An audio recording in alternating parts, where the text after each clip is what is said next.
بسم اللہ الرحمن الرحیم۔ حضور نبی کریم صلی اللہ علیہ وآلہ وسلم کے وصال ظاہری کے بعد جو مسلمانوں کی کیفیت تھی اس کو بیان کرنا بس کی بات نہیں، لیکن اب حضور نبی کریم علیہ السلام کے مشن کو، ان کی تعلیمات کو، ان کے اسوہ حسنہ کو تمام عالم دنیا میں پہنچانے کی اشد ضرورت تھی، اور اس کے لیے ہمیں ضرورت تھی کہ کوئی ایسی قیادت مل جائے کہ جو احسن ترتیب پر حضور نبی کریم علیہ السلام کی تعلیمات کو ساری دنیا میں پہنچائے اور عالم اسلام کو لہلہائے۔ تو اس وقت مہاجرین اور انصار ان دونوں کے مابین جو ہے وہ اس بات پر اختلاف تھا، ہر ایک یہ چاہتا تھا کہ فضیلت جو ہے وہ ہمیں ملنی چاہیے، نیابت جو ہے وہ ہمیں ملنی چاہیے، ہم نائب رسول اللہ صلی اللہ علیہ وسلم ہوں۔ یہ پہلے تو یہ جاننا چاہیے کہ مہاجرین کون ہیں۔ مہاجرین وہ جو کفار کے ظلم و ستم کتاب نہ لا کر آقا کریم علیہ السلام کے حکم پر اپنے مال جان اور متاع سامان سب کچھ چھوڑ کر مکہ سے مدینہ کی طرف ہجرت کر کے آ گئے، اور انصار وہ لوگ تھے کہ جنہوں نے انہیں ویلکم کہا تھا مدینہ شریف کے اندر، اور کہا تھا کہ ہم تمہیں ہر طرح کی جو ہے وہ فیسیلیٹیز جو ہے وہ پرووائڈ کریں گے تاکہ تم غمگین نہ ہو جاؤ۔ یہ دونوں لوگ جو ہے وہ جنتی ہیں، اللہ تعالیٰ جل شانہ نے ان کے لیے جو ہے باغات تیار کر رکھے ہیں۔ جی ہاں، قرآن میں ان کی صفات کو بیان کرتے ہوئے رب کائنات ارشاد فرماتا ہے وَالسَّابِقُونَ الْأَوَّلُونَ مِنَ الْمُهَاجِرِينَ وَالْأَنصَارِ، اور سب میں اگلے پہلے مہاجر اور انصار جو بھلائی کے ساتھ ان کے پیروکار ہوئے، الَّذِينَ اتَّبَعُوهُمْ بِإِحْسَانٍ، بھلائی کے ساتھ ان کی جو پیروی کر رہے ہیں، رضی اللہ عنہم، اللہ ان سے راضی ہے، وَرَضُوا عَنْهُ، اور وہ اللہ سے راضی ہیں، وَأَعَدَّ لَهُمْ جَنَّاتٍ تَجْرِي مِن تَحْتِهَا الْأَنْهَارُ، اللہ نے ان کے لیے جو ہے وہ ایسے باغات تیار کر رکھے ہیں کہ جس کے نیچے نہریں رواں ہیں، خالدین فیہا ابدا، وہ اس میں ہمیشہ رہنے والے ہیں، اور فرمایا کہ ذالک الفوز العظیم، اور یہ جو ہے وہ بڑی کامیابی ہے۔ تو یہ انصار اور مہاجرین جو تھے، یہ دونوں لوگ جو ہے چاہتے تھے کہ اب کوئی خلیفہ جو ہے، اب نائب جو ہے وہ ہم میں سے ہونا چاہیے، کیونکہ ان میں سے ہر دو کو اپنے تئیں فضیلت حاصل تھی۔ مہاجرین کو جو فضیلت حاصل تھی اور جو ان کا امتیاز تھا وہ یہ تھا کہ انہوں نے سب سے پہلے اسلام قبول کیا۔ ان کی سب سے بڑی سعادت یہ تھی کہ حضور نبی کریم علیہ السلام کے اہل بیت اور دیگر رشتہ دار بھی مہاجرین میں تھے، مہاجرین ہی تھے۔ انہوں نے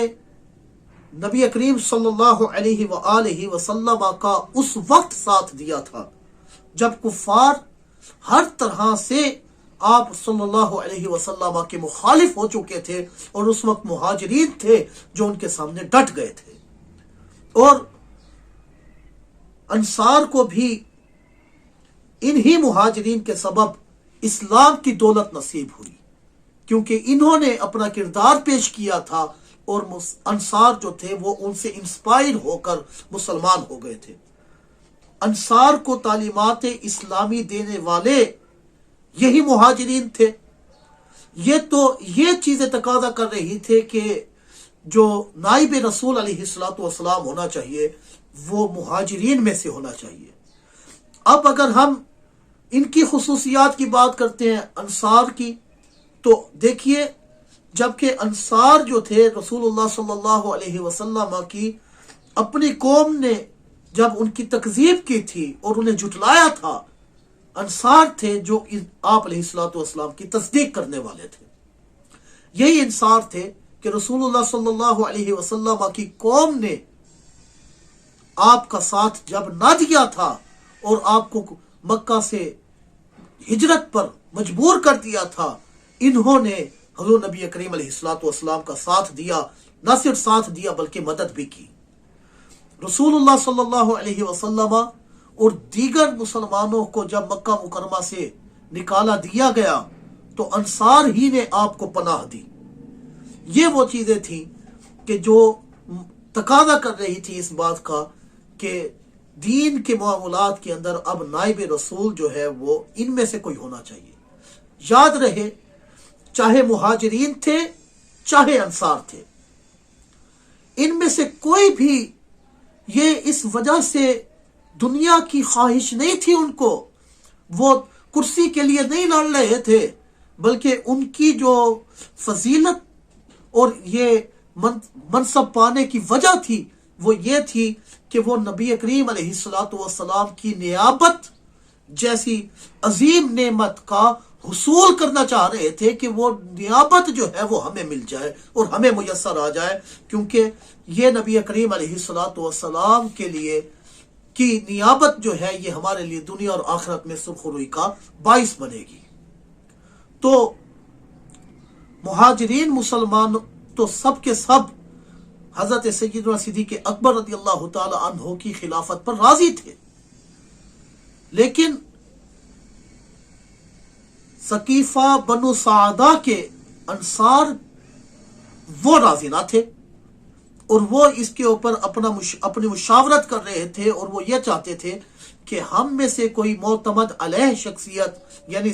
سیدنا سعد بن عبادہ انصاری رضی اللہ تعالیٰ عنہ کے بارے میں چاہتے تھے کہ خلیفہ جو ہے انہیں بنایا جائے اور نیابت ان کو دی جائے۔ انہوں نے جو ہے بنی سعدہ میں جو ہے وہ اپنے اجلاس شروع کر رکھے تھے، ادھر ان کے اجلاس ہو رہے ہیں، ادھر جو ہے وہ فاروق اعظم رضی اللہ تعالیٰ عنہ نے صدیق اکبر رضی اللہ تعالیٰ عنہ کو مشورہ دیا، یا اس وقت تو امیر المؤمنین نہیں تھے، کہنے لگے کہ کیا ہی اچھا ہو کہ ہم اپنے بھائی انصار بھائیوں کی طرف جائیں اور انہیں جا کر بتائیں کہ وہ جلد بازی میں کوئی ایسا فیصلہ نہ کر بیٹھے کہ جو مسلمانوں کے حق میں بہتر نہ ہو۔ یہاں ایک بات کہنا چاہتا ہوں کہ جب ایک طرف انصار ثقیفہ بنو سعدہ کے اندر مشاورت کر رہے ہیں، دوسری طرف سیدنا صدیق اکبر رضی اللہ تعالی عنہ امیر بن کر گویا کہ مہاجرین کو جو ہے لیڈ کر رہے ہیں، ان کے تو حضرت علی رضی اللہ تعالی عنہ کے دل کے اندر اس وقت اگر کوئی خواہش ہوتی خلافت کی تو آپ ضرور اس وقت اپنا اظہار کرتے اور کہتے کہ یہ اختلاف بنا کھڑا ہے مسلمانوں کے مابین، نہ تو مہاجرین میں سے کسی کو بنایا جائے نہ انصار میں سے بنایا جائے، بلکہ میں آل رسول ہوں، مجھے جو ہے وہ پہلا خلیفہ مقرر کیا جائے۔ یہ حضرت علی رضی اللہ تعالی عنہ کہنا چاہتے تو کہہ سکتے تھے، لیکن انہوں نے کہا نہیں، کیونکہ وہ کہتے تھے جب ان کو مشاورت دی گئی کہ اے حضرت علی المرتضی کرم اللہ تعالی وجہہ الکریم، آپ جا کر یہ اعلان کر دیجئے کہ حضور نبی کریم علیہ الصلوۃ والسلام انہیں اپنا نائب مقرر کر کے گئے ہیں، جانشین مقرر کر کے گئے ہیں۔ تو حضرت علی رضی اللہ عنہ نے کہا کہ حضور علیہ الصلوۃ والسلام کی ظاہری زندگی کے اندر جب میں نے ان کے اوپر کبھی جھوٹ نہیں بولا تو ان کے اس جہان فانی سے رخصت کر جانے کے بعد میں آقا کریم علیہ الصلوۃ والسلام پر کیسے جھوٹ بول سکتا ہوں۔ بہرحال حضرت علی رضی اللہ تعالی عنہ نے ایسی کوئی تجویز پیش نہ کی، تو معاملات چل رہے تھے۔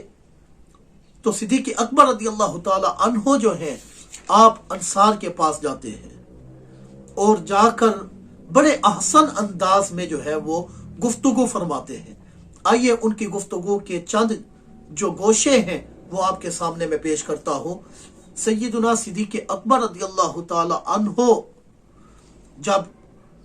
بنی سعدہ میں وہاں پر بیٹھے اور ان سے ملاقات کی اور انہیں بلا کر انصار کو سمجھانے لگے تو آپ نے اپنی گفتگو کا انداز کیسے رکھا ذرا سنیے۔ فرمایا کہ حضور نبی کریم علیہ الصلوۃ والسلام کی بعثت کے وقت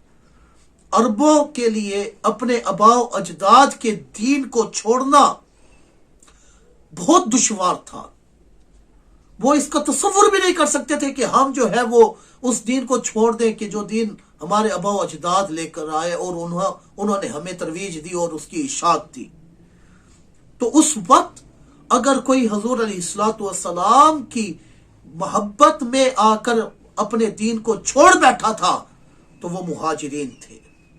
وہ مہاجرین تھے جنہوں نے سب کچھ جو ہے وہ فنا کر دیا تھا۔ آپ علیہ الصلوۃ والسلام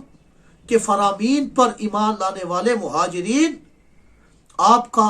پورا پورا ساتھ دیتے رہے، آپ کے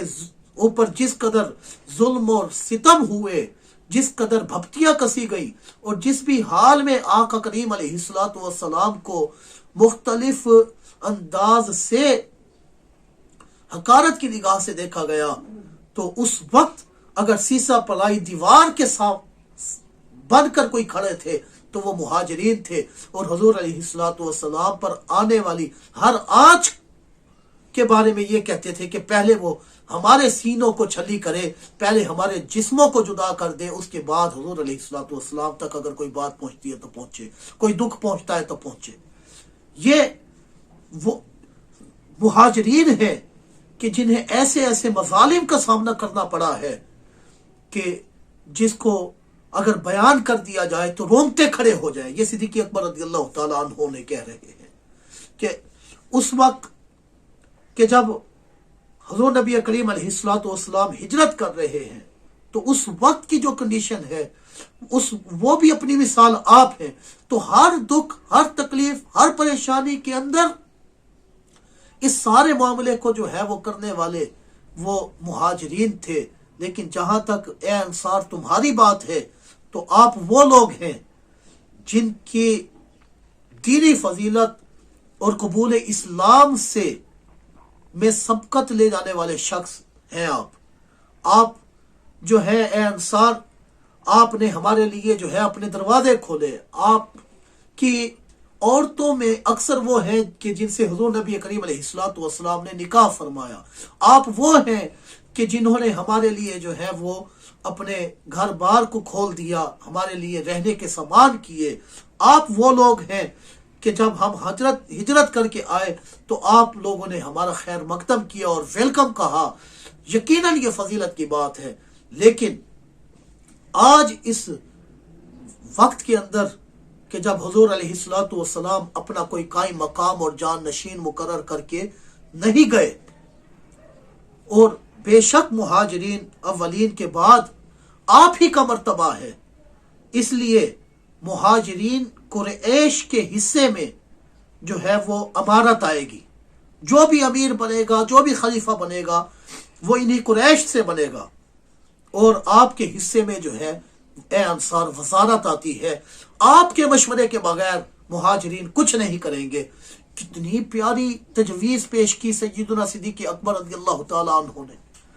تو اس پر جو ہے وہ سارے راضی بھی ہو گئے اور کہنے لگے کہ بات ٹھیک ہے، کہ ہم مانتے ہیں۔ میں یہ کہنا چاہتا ہوں کہ جب صدیق اکبر رضی اللہ تعالیٰ عنہ اتنے تجاویز دے رہے ہیں تو کیا اس وقت حضرت علی المرتضیٰ شیر خدا کو پتہ نہیں چلا تھا؟ آپ کو پتہ تھا، لیکن آپ آ نہیں رہے تھے صرف اس وجہ سے کہ وہ حضرت صدیق اکبر کو سب سے زیادہ فضیلت والا اور مستحق کے خلیفہ اور نائب رسول علیہ الصلوۃ والسلام تصور کرتے تھے۔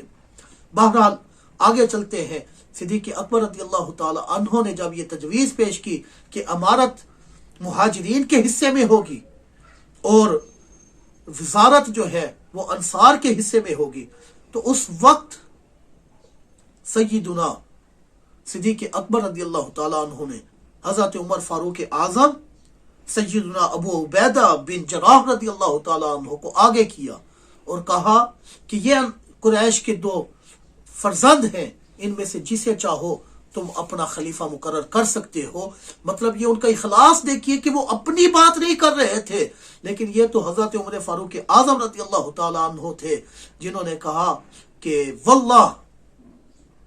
ہم جو ہے اس بات کو، آپ کی اس تجویز کو ہرگز نہیں مانیں گے، کیونکہ حضرت عمر فاروق رضی اللہ تعالی عنہ نے فرمایا خدا کی قسم اس دن بغیر کسی گناہ کے میری گردن کا اڑا دیا جانا